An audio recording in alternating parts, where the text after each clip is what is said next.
Welcome to Talk Travel with Heather Tate, North Mississippi's podcast for savvy travelers. Talk Travel with Heather Tate is a weekly podcast that airs every Monday on the Shark 102.3 FM radio station based in Ripley, Mississippi, and is then released as a podcast. Travel advisor and travel enthusiast Heather Tate of Whimsical Destinations gives listeners expert travel tips curated through the years of personal and professional experience. By clicking subscribe, you'll have a new travel tip to add to your collection delivered to your podcast library every Monday. Talk Travel with Heather Tate is brought to you by Sun Bear Studio. Sun Bear Studio is a boutique recording studio in the heart of Ripley, Mississippi. When you record with us at Sun Bear Studio, we can mix, master, register, and publish your music, your podcast, or your family story. Email us when you're ready at sunbear@jc.media. Good morning, Northeast Mississippi travelers. This is Heather with Talk Travel with Heather Tate, and I'm so excited to share my adventures and tried and true tips with you, whether you are also a seasoned traveler, a hopeful traveler, or currently an armchair traveler, meaning you're going to follow along with us from home for now. This is our 194th episode of Talk Travel with Heather Tate, and this week we're going to talk all about St. Vincent and the Grenadines. Now, I'll admit that the first time I ever heard of this island chain nation was just a few years ago, back when Sandals Resorts announced that it would be the location of their newest resort. Now, I know a lot of you have heard about different islands in the Caribbean on this show and just from your own personal experiences throughout the years, but I would wager that St. Vincent and the Grenadines is a destination that most people are not aware of. In fact, not only, most people haven't been there yet because it has not been readily accessible until more recently. I have been very fortunate to say I have now been 3 times since Sandals St. Vincent and the Grenadines opened in May of 2024. I was invited to go before it even officially opened to the public. They had a Star Awards event where all of the top travel advisors with Sandals throughout the world were invited to attend. And that was my first exposure to St. Vincent. And it has not been my last, because last May, I also went for Global Travel Advisor Day and our Mississippi ASTA regional meeting. And most recently, I got to take my boys there when Logan and I took London and Christian when we were on our Royal Caribbean cruise out of Puerto Rico when we went in January. And this itinerary that featured St. Vincent and the Grenadines and one more island, which I'm going to talk about in a few weeks, so you'll have to stay tuned for that one. They were the main reasons we chose this itinerary, because I really wanted my boys to experience St. Vincent and the Grenadines. And why is that? Well, this island is truly like Pirates in the Caribbean meets reality. And that's not just saying that's what it looks like. The first Pirates of the Caribbean movies, the first 3 were actually filmed here. So it is what you would think of as like the last exotic destination in the Caribbean, I feel like. They actually had to move a literal mountain to extend the runway for the international airport to be able to land the larger airplanes. And in order for Sandals to make it feasible to have a new resort there, they had to first work with the international airport. So they had to move a mountain. This island chain is located in between St. Lucia and Grenada, which I know you've heard me talk about very recently because I love both of those islands. And we just talked about Grenada a few weeks ago. St. Vincent is the main island, and it is a volcanic black sand island. And it is surrounded by, think of a chain, 30 to 32 smaller islands and keys. For example, Bequia and Mystique. Now, you may not have heard of either one of these because until I went to St. Vincent and the Grenadines for the first time, I had never heard of Bequia or Mystique. But these were also islands that they're big yachting destinations. think lifestyles of the rich and famous. Those are the people who used to go to these islands because they were the only ones that could get there. You had to have a yacht or private charter plane. Our very first flight to St. Vincent was on a chartered plane because airlift was not common. It's still not as common as it is in the other islands, but they are adding more all the time. Delta started flying there for the first time in December of 2025.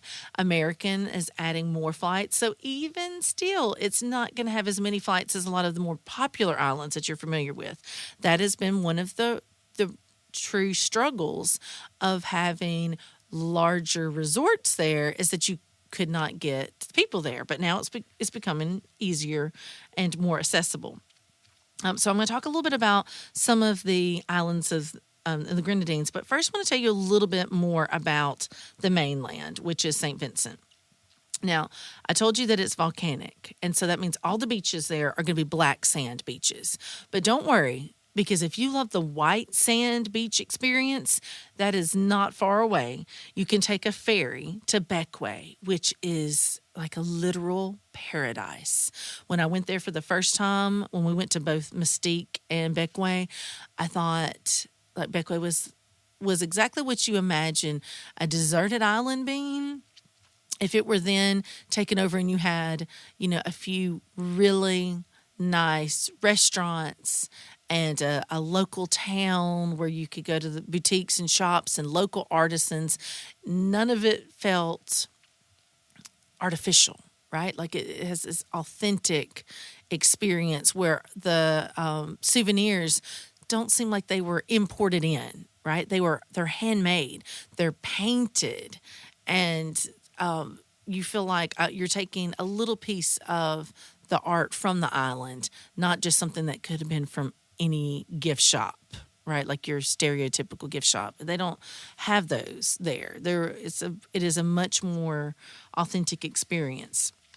And so I decided that as much as I wanted my boys to see the Pirates of the Caribbean film site and some other things along the island of St. Vincent, I wanted them to really get to experience what St. Vincent looked like from the water, because it is amazing. So imagine Hawaii, Costa Rica, Jurassic Park. Like it gives those beautiful vibes of like what I would think. And it's just the mountains in the background are stunning. I have a lot of pictures on our Facebook group, Heather and Logan Tate, Whimsical Destinations, and I'll be sure to feature some of those this week so you can see them for yourself and see what I mean. But absolutely beautiful. Because of this volcanic soil, that means their fruits and vegetables are extra delicious. When I say of all the Sandals resorts I've ever been to, and I've been to every single one of them, some multiple times, I think St. Vincent has the best food.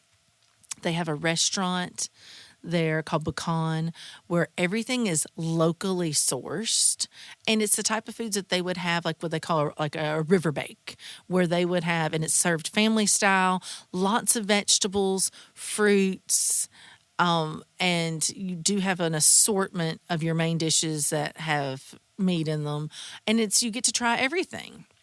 Lots of spices, everything is organic. You can taste everything. So the best omelets I've ever had at any resort have been in St. Vincent and the Grenadines. Everything just tastes like more upfront, if that makes sense. Like it doesn't feel like it's hiding anything. It is its true essence. So I love the food there. So for your foodies, St. Vincent and the Grenadines will be a wonderful choice. I already said that it's ideal for travelers who like the idea of an unspoiled Hawaii or Costa Rica, sustainability, a Jurassic Park, like the one that experience where not everyone has been there. I get that all the time where I have clients that come to me, they're like, well, I haven't been out of the country yet, but I want to go somewhere that not everyone goes. If that's you, then St. Vincent and the Grenadines is a fantastic choice. Another thing that I think is really neat about it is that it has 7 species of whales and 11 species of dolphins. So when we did our ferry boat over to Bequia, we saw some of the dolphins that were chasing us on the way back. And when we went last year and we were on a catamaran, we had a pod of, it had to have been over 100 dolphins. It was amazing. And they were racing alongside our catamaran.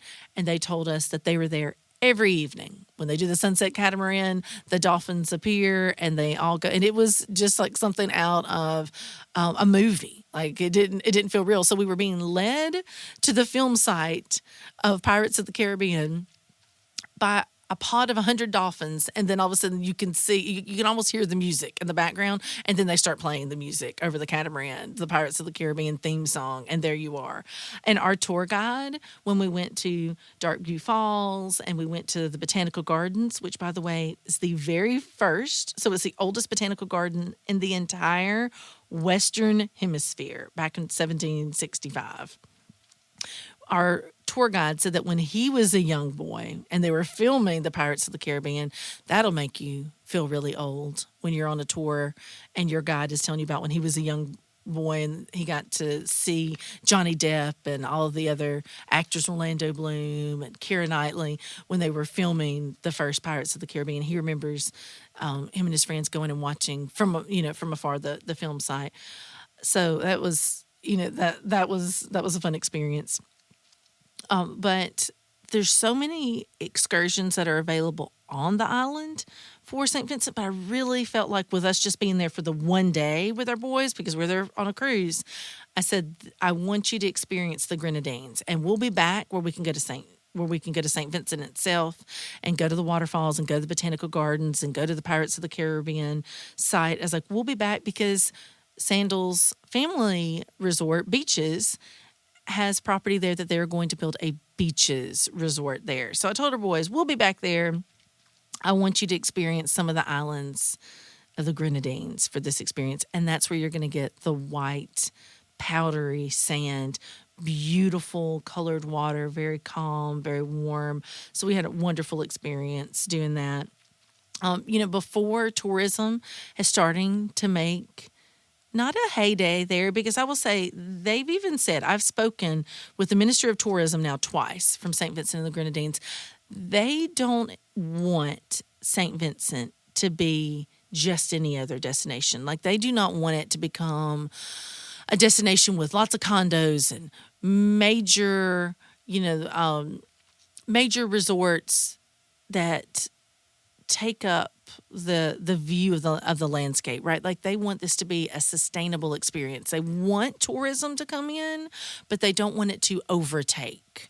And so they're pacing themselves. So before tourism is as big or as coming as it is, up and coming, bananas were what they were known for. And that was one of their main pillars in their economy. But tourism is making this is a time for it. I thought this was very interesting about the Grenadines. Just a few more things.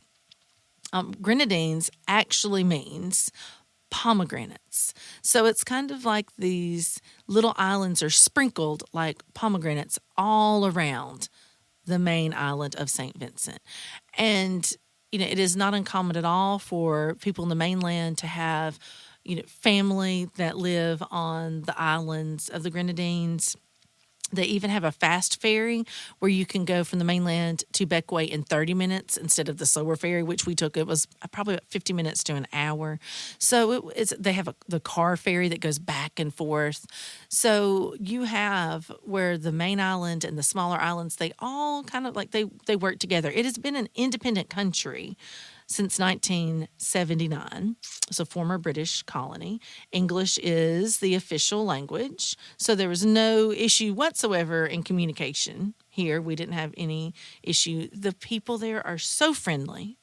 Like I said, the food is amazing, and the people are very excited to share their home with visitors. Like they want them to know what makes it so special. So it's a very hot destination, lush rainforest. It does rain a lot. That's what keeps it green. And every time I've gone, like it has rained at some point, but it's, just like in the Caribbean, it rains and it stops. It rains and it stops. So that's pretty common. And I think our boys got a great first experience getting to see the island, but there's so much more. Like the water depth around St. Vincent, it really drops off. So it's not like Jamaica in some places, like in Negril, where you kind of ease out, or the Grand Cayman Islands, where you can ease out and it's very shallow. It goes pretty deep pretty quickly, which also makes it very popular for snorkelers and scuba divers. They even have an area there they say is one of the best scuba diving areas. I think it's called Critter Alley, where it's just really saturated with all different kinds of sea life. So it's very popular to go if you like your under the sea adventures.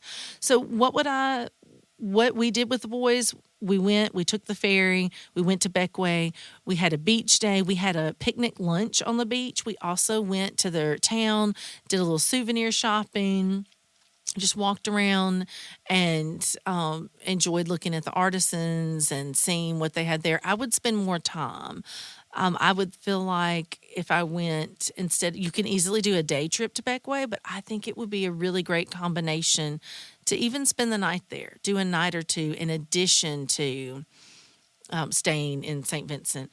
I also want to go to Tobago Keys, and that is known for the yachts, the sailing, the snorkeling, and it's supposed to be an amazing experience. And it's a little bit harder to get to for just a day, but you can do private charters. And so I think that's a great way to get to see some of the islands in the Grenadines, is instead of doing the big ferry, if you're going and you're staying on the island, to do a private charter or a small charter boat where you can go to. Sometimes they have just like little sandbars where you feel like you're floating out in the ocean, but it's a small sandbar. I think that would be a great experience.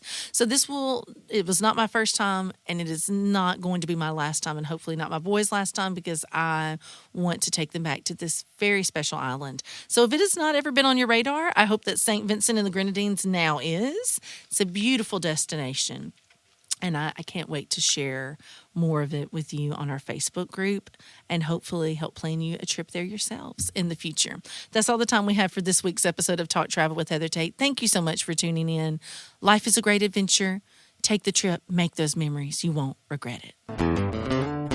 This show is made possible by JC Media, LLC in Ripley, Mississippi.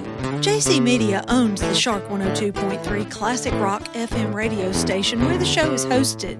Subscribe to our podcast on your favorite app or stream episodes online at shark1023.com/podcast. We also have an email in which you can share your feedback. That email is theshark1023@gmail.com.